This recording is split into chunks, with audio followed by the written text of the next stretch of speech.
I would like to invite our next speaker, Dr. Chekitan Singh, for his talk on posterior uveitis. Dr. Chekitan is presently the Medical Director and Head of Cataract and Refractive and Retina Service at Ishwa Center, Rohtak.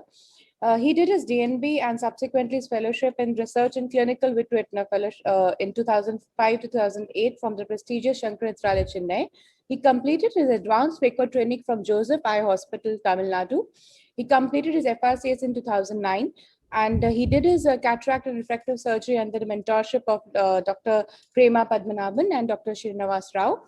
He finished his refractive surgery training from Udupi in 2016. He has more than 25 publications in peer-reviewed journals, and he has presented more than 60 scientific papers at the national and international conferences. He has more than 15 years of experience, and he had the opportunity to train with stalwarts in vitro retina and uvea during his fellowship, like Dr. Tarun Sharma, Dr. Pramod Bhende, and Dr. Vishwas, and Dr. Lingam Gopal. So Dr. Chekitan for his talk on posterior uveitis.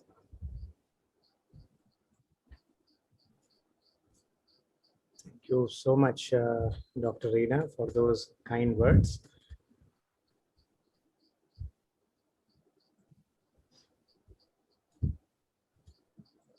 Stop share. Can you see my slides? No, I think you have to stop share. Yeah, now we can see. Yes. So thank you so much, everybody, as a part of the group for the instruction course on uveitis, for accepting my invitation, for joining in and giving in some very valuable insights. And I also wish to thank the AIOS Scientific Committee for giving us an opportunity to put up our instruction course. I would like to just give a few suggestions on managing posterior uveitis. This is the layout and the definition according to Sun Working Group of Posterior Uveitis, that the primary site of inflammation is the retina or the choroid. It includes focal, multifocal, diffuse, choroiditis, chorioretinitis, retinochoroiditis, retinitis, neuroretinitis, and even vasculitis. And in terms of approach to a patient with posterior uveitis, you should take a careful history. Examination includes best corrected visual acuity, pupillary examination, especially in areas in cases where the lesion is close to the optic nerve. Slit lamp examination to grade the AC cells, flares, KPs, iris nodules, and also look for vitreous cells. Fundus examination to tell us about vitritis, color, size, site, depth, and number of lesions, old lesions, activity of lesions, involvement of the vessels, and finally, depressed examination to see the pars plana. Ancillary investigations include angiography, autofluorescence, ICG, OCT, ultrasound B scan, and AC tab wherever a PCR is required. Tailored lab investigations, internist review, treatment, and follow-up. Following are the infective and the non-infective causes of posterior uveitis, starting with sharing my cases. 20-year-old male, complained of blurred vision left eye in 1 week and in the right eye since 1 year. Systemic history was not remarkable. There was history of tuberculosis in father 7 to 8 years ago. Best corrected visual acuity in the right eye was 6/18 parts, in the left eye was 6/6. Slit lamp examination in the left eye showed occasional AC cells, 1+ flare and 2+ vitreous cells. And you could see in the right eye, there were healed choroiditis lesions involving the macula, and subsequently seen that they were completely healed on fundus autofluorescence and active choroiditis patch along the superior arcade marching towards the macula, which was subsequently conferred on fluorescein angiography and fundus autofluorescence, which is showing a very active choroiditis there. Investigations were remarkable for an increased ESR and a positive MEN2 test. Everything else was normal. So we diagnosed it as presumed tuberculous subgenus-like choroiditis and did physician review for starting ATT. And under the cover of ATT, we gave IVMP, IV methylprednisolone 1 gram per day for 3 days with systemic steroids after that with gradual tapering. And after the second week of this happening, you can see that the lesion after giving all this is also still marching towards the fovea. So at that point of time, we added a posterior subtenon tricort injection. And 3 weeks post all these things, IVMP, posterior subtenon tricort, systemic steroids, ATT, you can see that the lesion is still going towards still threatening the fovea. So at this point of time, I gathered courage and decided to give a second course of IV methylprednisolone, 3 doses for 3 days, 1 gram per day. And to my respite, the lesion started healing. You can see on fundus autofluorescence also, this was before and this is now. These darker edges of autofluorescence suggest that the lesion is healing, and especially the one towards the fovea. 4 weeks post, we also added immunosuppression since this was a very aggressive disease. So we added methotrexate and you can see that majority of the lesions healed after addition of methotrexate and use of steroids, but certain few edges were still there which were active. And you can see this on fundus autofluorescence, that this area is active compared to the other areas which we see. And 3 months post addition of methotrexate and continuation of steroids, you can see that the lesion is completely healed, which is also confirmed on fundus autofluorescence. And this patient has had 4 years follow-up with me and has 2 or 3 mild recurrences in between, but is maintaining a remission now for since many years. And you can see that the lesions are completely healed. Case 2 is a 28-year-old male, complains of decreased vision and pain in left eye since 1 week. No systemic history. Best corrective visual acuity, left eye 3/60, and left eye showing AC cells 2+, flare 1+, and vitreous cells 1+. On fundus examination, we are seeing an old choroiditis patch at the macula and a choroidal granuloma with the overlying neurosensory detachment in the left eye. Activity seen on fundus autofluorescence. We did a fluorescein angiography which showed multifocal areas of increased fluorescence with leakage in the late phases and a healed lesion in the right eye. We did investigations and all the investigations were normal. So it was diagnosed as healed macular choroiditis and macula in the right eye and maculochoroidal granuloma in the left eye. We treated with topical and systemic steroids. I did give antibiotics as a cover because I thought it was mimicking something infective at this point of time, was not very sure of that.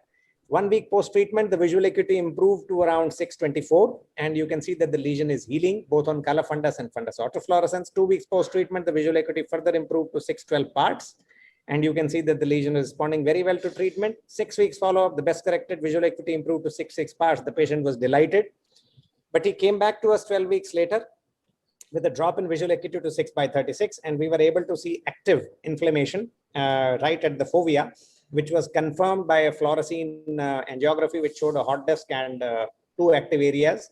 At this point of time, we upped the systemic steroids and added immunosuppressives. It was diagnosed as partially active macular choroiditis. This patient was subsequently lost to follow-up for 6 months and presented again with an even worse clinical picture than how he had presented. Best corrected visual acuity decreased to 6/60 parts. He was diagnosed as active macular choroiditis. So he had 3 localizations of lesions in this eye. At this point of time, I did a quantiferon gold TB test, which came out to be positive. Everything else was normal. So we took a call and started ATT and upped the systemic steroids. We, however, stopped immunosuppressives for some time.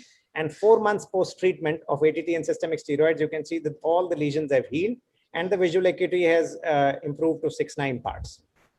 Case 3 is a 25-year-old male, blurred vision in the left eye. No systemic history, 69 parts visual acuity in the left eye, 1+ AC cells, 2+ vitreous cells. It was a unilateral choroiditis, a classic presentation of toxoplasmosis, as Mudit has already described, headlight in the fog and vitritis and, small lesions on the retina and few ILM folds. So it was normally treated the way we treat toxoplasma retina choroiditis with Bactrim DS, clindamycin and oral prednisolone. Lesion showed complete healing at 8 weeks. This was an interesting case of a 16-year-old female, complained of blurred vision since 1 week, history of headache, fever for 3 weeks. On examination, best corrected visual acuity was 612, AC was quiet, vitreous cells were 1+. Fundus examination showed multifocal choroiditis with disc edema, disc hyperemia, and disc hemorrhages. She was ordered investigations, and since she had headache and fever, she was referred for a neurology consult after an MRI brain. And she came back with a diagnosis of miliary tuberculosis with tubercular meningitis. So she was treated with ATT, systemic steroids under neurologist supervision, and patient regained 6/6 vision and resolution of lesions after 8 weeks of therapy. ATT was, however, continued for 12 months. Case 5 is also a very interesting case. 20-year-old female, chief complaints, mild pain and blurred vision in the left eye since 1 week. History of fever and rashes that was treated for suspected typhoid by local physician. No history of contact with tuberculosis or any other systemic history. Best corrected visual acuity was 6/60 in the left eye. Slit lamp biomicroscopy revealed 1+ AC cells, 1+ flare, and 2+ vitreous cells. And you can see a neurosensory detachment, a cotton wool spot kind of a thing, multiple retinal hemorrhages and a dilated vessel, and a hard exudate fan. And on fundus autofluorescence, you can see an active lesion, and you can see a kind of arteriolitis with leakage in the late phases and some blocked fluorescence. On OCT, you can see a retinitis patch, that is thickening of the inner retinal layers, a neurosensory detachment, and increased foveal thickness. So the only thing, the systemic investigations were broadly within a normal range, except the ESR, which was slightly raised. So the differentials, it was toxoplasma retinitis? No. The first differential was a viral retinitis, and the second was maybe a distant, this thing was Behçet's disease. Of course, the fern petal leakage was not there, fern leakage.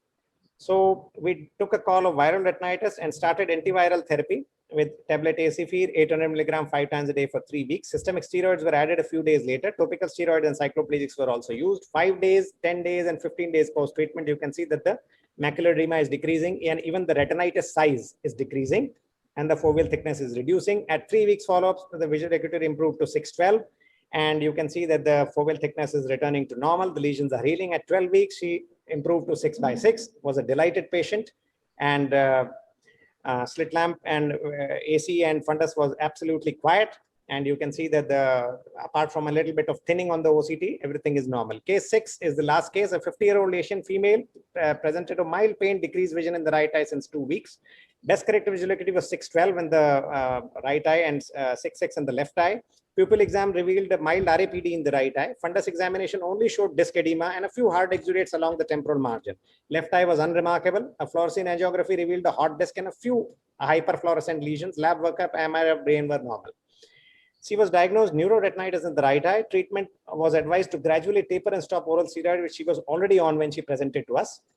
As the vision was good, we did not decide to give IVMP or anything at this point of time. Follow-up surprise, she presented 10 days later with severe pain in both the eyes. Best corrected visual acuity had dropped to 618 in the left eye and 612 in the right eye. Fundus examination showed multifocal areas of neurosensory detachment. Fluorescein angiography revealed multiple multifocal areas of pinpoint leakage and pinpoint hyperfluorescence and leakage in the late phases and pooling of dye. On ultrasound B scan, we could see diffuse choroidal thickness. Of course, T sign was absent. She was diagnosed as bilateral posterior scleritis. Treatment was IV methylprednisolone, 1 gram per day for 3 days, oral prednisolone thereafter. Liver function test was also ordered to plan addition of immunosuppression. She showed complete improvement in vision, pain, and resolution of fundus changes in 4 weeks post-treatment.